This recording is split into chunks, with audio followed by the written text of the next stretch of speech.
Salam, axşamınız xeyir olsun. Gündən mühüm xəbər toplusu ilə qarşınızdayıq. Diqqətiniz bizdə olsun.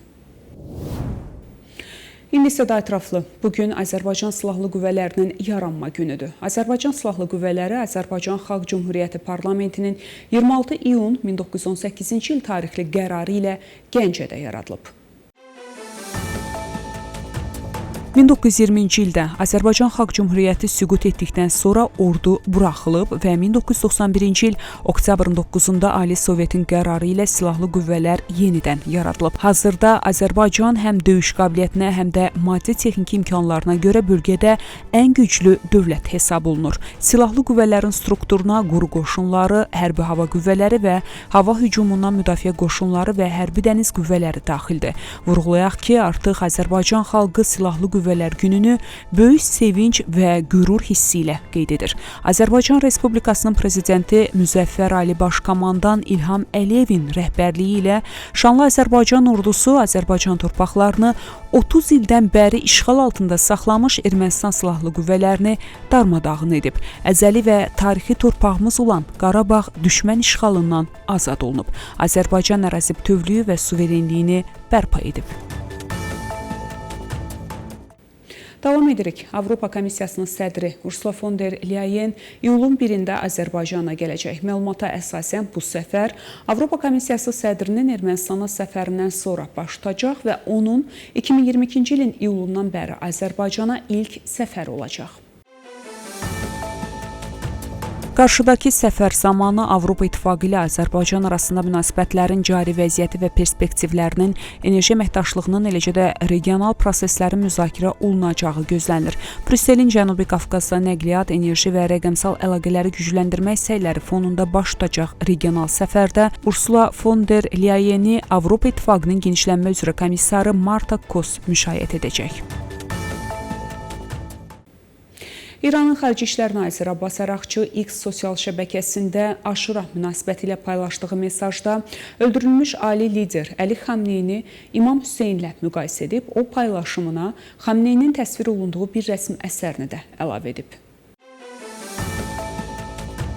Şiə müsəlmanları İmam Hüseyni Kərbala düzündə hər şeyini fəda etdiyi üçün şəhidlərin ağası kimi ehtiramla yad edirlər deyə Əraqçı yazıb. O əlavə edib, eynilə biz də İran İslam İnqilabının şəhidlərinin ağası olan Böyük Ayətullah Seyid Əli Xamneynin şəhid edilməsini heç vaxt unutmayacaq və bağışlamayacaq. Parlamentin tətil edilməsi və əyani iclaslarının keçirilməməsinə görə cavabdehlik daşıyan parlament sədri Məhəmməd Baqir Qalibova qarşı yazılan bəyanata 40 millət vəkili qol çəkib. Bunu İran parlamentinin üzvü Kamran Qəzənfəri deyib. O, imza kampaniyasının davam etdiyini və daha çox millət vəkillərinin bəyanatı imzalayacaqlarını bildirib. Qalibovun parlamenti tətil etməsinin qanunsuz olduğunu iddia edən Qəzənfəri, bəyanatı imzalayan millət vəkillərinin yaxın günlərdə parlament qarşısında oturaq eyləm keçirəcəklərini söyləyib. Bu, cari həftədə sərt xətt tərəfdarı olan millət vəkillərinin parlament rəhbərliyinə qarşı ikinci bəyanatıdır.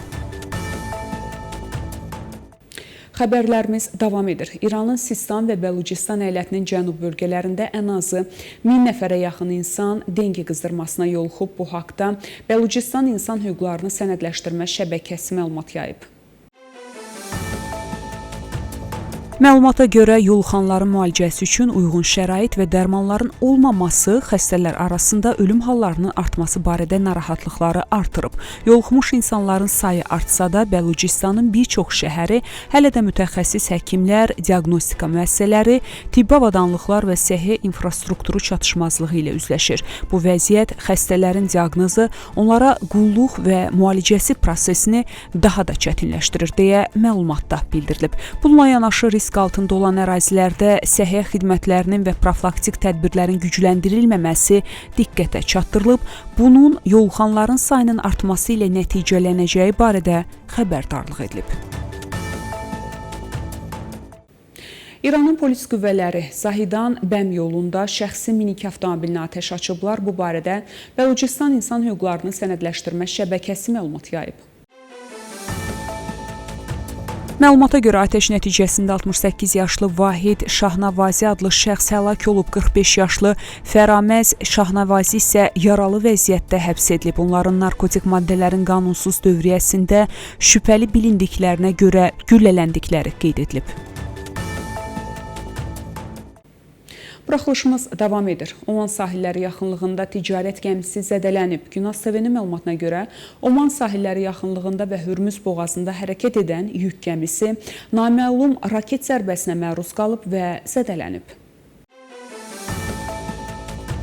Böyük Britaniyanın Dəniz Ticarət Əməliyyatları İdarəsi bildirib ki, raket gəminin idarə etmə hissəsinə dəyib. Hadisə nəticəsində insan tələfatı və ya ekoloji zərər qeydə alınmayıb. Məlumatlara görə insident Oman sahillərindən təxminən 14 kilometr aralıda baş verib. Zərər görən gəminin Sinqapur bayrağı altında üzən Ever Lovely konteyner gəmisi olduğu bildirilir. Hadisə Hürmüz boğazında gəmi hərəkəti ilə bağlı gərginliyin artdığı bir vaxtda baş verib. Son günlər bəzi gəmilər marşrutlarını dəyişib, bəziləri isə bu strateji su yolundan keçməkdən imtina edib. İsrail geri çəkilmir. İsrail İrana qarşı sərt cavab vəd edib. Günah TV xəbər verir ki, İsrailin Müdafiə naziri İsrail Katz döyüş zabitlərinin məzuniyyət mərasimində İrana xəbərdarlıq edərək bildirib ki, İsrailə qarşı istənilən hücum sərt cavabla qarşılanacaq. Katz deyib, əgər İran İsrailin Livandakı fəaliyyətlərinə görə və ya hər hansı başqa səbəbdən İsrailə hücum edərsə, biz bütün gücümüzlə ona zərbə vuracağıq. Elə bir şəkildə ki, güc üstünlüyümüzü açıq şəkildə göstərsin. Eyni zamanda İsrailin baş naziri Benyamin Netanyahu bildirib ki, İsrailin Livanın cənubundakı təhlükəsiz bölgələrində Suriya və Qəzza zolağında hərbi mövcudluğu davam edəcək və bunun başa çatması üçün müəyyən edilmiş vaxt yoxdur. Bu açıqlamalar İranın ABŞ ilə son danışıqlarında İsrailin Livandakı qarşıdurmanı genişləndirməsinin qarşısının alınmasını və İsrail qüvvələrinin Livan ərazisindən çıxmasını tələb etdiyi bir vaxtda verilib. Həmçinin bəzi Livanlı rəsmilər və Hizbullahı tənqid edən siyasi qruplar Tehranın Livanın daxili işlərinə müdaxilə etdiyini və ölkənin siyasi hərbi qərarlarına təsir göstərdiyini iddia edirlər. Hizbullah tərk silah olunmazsa, İsrail geri çəkilməyəcək. İsrail hökuməti Hizbullah tərk silah edilməyənə və ölkənin təhlükəsizliyi üçün təhdid sayılana qədər İsrail qüvvələrinin Livanın cənubundan çıxmayacağını açıqlayıb.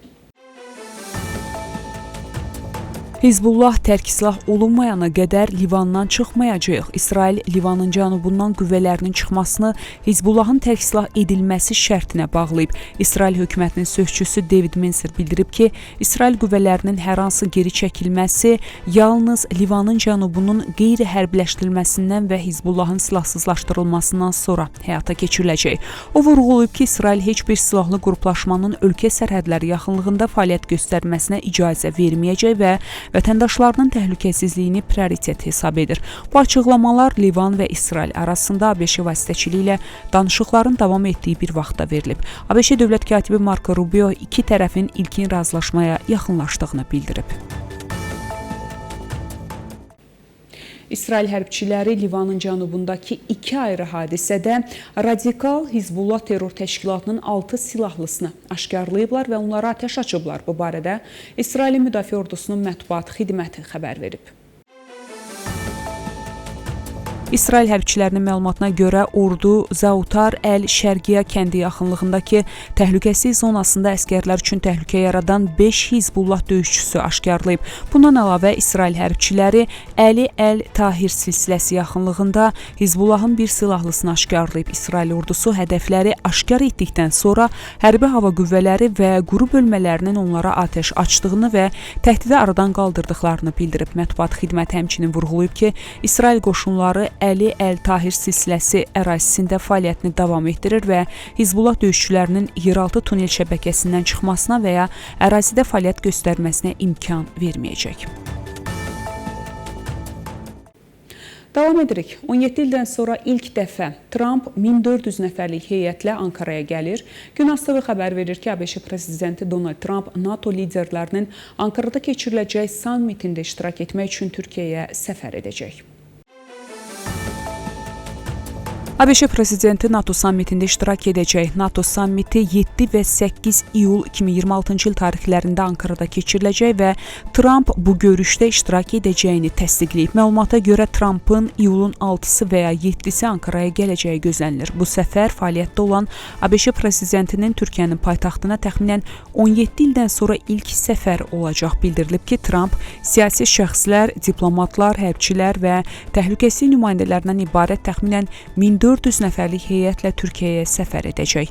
Tramp Türkiyəyə səfəri ilə bağlı Rəcəb Tayyip Ərdoğana deyib: "Mən yalnız sənin xatirinə gəlirəm və bu səfəri Türkiyənin ev sahibliyinə hörmət kimi qiymətləndirib." Sammit ABŞ və Avropa ölkələri arasında NATO-nun müdafiə xərcləri, Ukrayna müharibəsi və Yaxın Şərq məsələləri ilə bağlı fikir ayrılıqlarının davam etdiyi bir vaxtda keçirilir. ABŞ administrasiyası nüvə danışıqlarına və enerji siyasətinə diqqət yetirdiyi bir vaxtda İranda insan haqlarının pozulmasına, xüsusən də qadınlara qarşı pozuntulara daha çox diqqət yetirməyinizi xahiş edirik. Bu haqda Demokratiyaların Müdafiəsi Fondunun ABŞ-nin birinci xanımı Melania Trumpa ünvanladığı məktubda deyilib. İranın hazırki İslam inqilabçıları sələflərindən heç də az radikal deyillər. Onlar nə yeni bir fəsil açmaq istəyirlər, nə də ölkələrinə kömək etmək niyyətindədirlər. Onlar Xomeyninin davamçılarıdır, yəni İslamın üstünlüyünü geniş miqyasda bərpa etmək üçün öldürməyə və öldürülməyə can atırlar, deyə məktubda bildirilib. Demokratiyaların Müdafiəsi Fondunun təsisçisi Clifford May məktubda Melania Trumpı realist baxışlarını açıq şəkildə ətrafdakılara da çatdırmağa çağırıb. Vaşinqton və Tehran növbəti danışıqlar zamanı İranın region ölkələrinə endirdiyi zərbələrə görə kompensasiya ödənilməsi məsələsini müzakirə edəcəklər. Bu məsələni Ərəb dövlətləri özləri qaldırıb. Bu barədə ABŞ-nin dövlət katibi Marco Rubio deyib. Onlar yenidən qurma üçün maliyyə vəsaiti istəyirlər, dəymiş zərərin kompensasiya edilməsini istəyirlər. Düşünürəm ki, qarşılıqlı anlaşma memorandumu üzrə danışıqlar prosesi çərçivəsində bu cür məsələlər müzakirə olunacaq, deyə o qeyd edib. Rubionun sözlərinə görə Ərəb ölkələrinin nümayəndələri görüşdə bu məsələni qaldırıblar, lakin hələlik heç bir konkret razılaşma yoxdur. Bu, onların maraqlı olduqları və bizim hansısa məqamda müzakirə etməli olacağımız məsələlərdən biridir, lakin bununla bağlı hələlik heç bir konkret detal işlənməyib.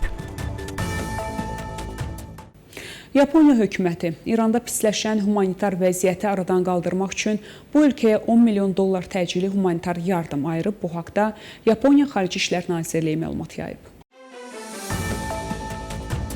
Bu yardımın səhiyyə, tibbi xidmətlər və qida təhlükəsizliyi sahələrində əsas ehtiyacları ödəmək məqsədi ilə Beynəlxalq Qırmızı Xaç Komitəsi, Beynəlxalq Qırmızı Xaç və Qızıl Aypara Cəmiyyətləri Federasiyası və digər yardım təşkilatları da daxil olmaqla beynəlxalq təşkilatlar vasitəsilə çatdırılacağını bildirib. Bu məbləğin 4 milyon dolları qeyri-ərzaq məhsulları, su və səhiyyə xidmətlərini təmin etmək üçün Birləşmiş Millətlər Təşkilatının Qaçqınlar üzrə Ali Komissarlığına ödəniləcək. İranda humanitar proqramların həyata keçirilməsi üçün Beynəlxalq Qızıl Xaç və Qızıl Aypara Cəmiyyətləri Federasiyasına 2,5 milyon dollar, Ümumdünya Ərzaq Proqramına 2 milyon dollar və Beynəlxalq Qızıl Xaç Komitəsinə isə 1,5 milyon dollar veriləcək.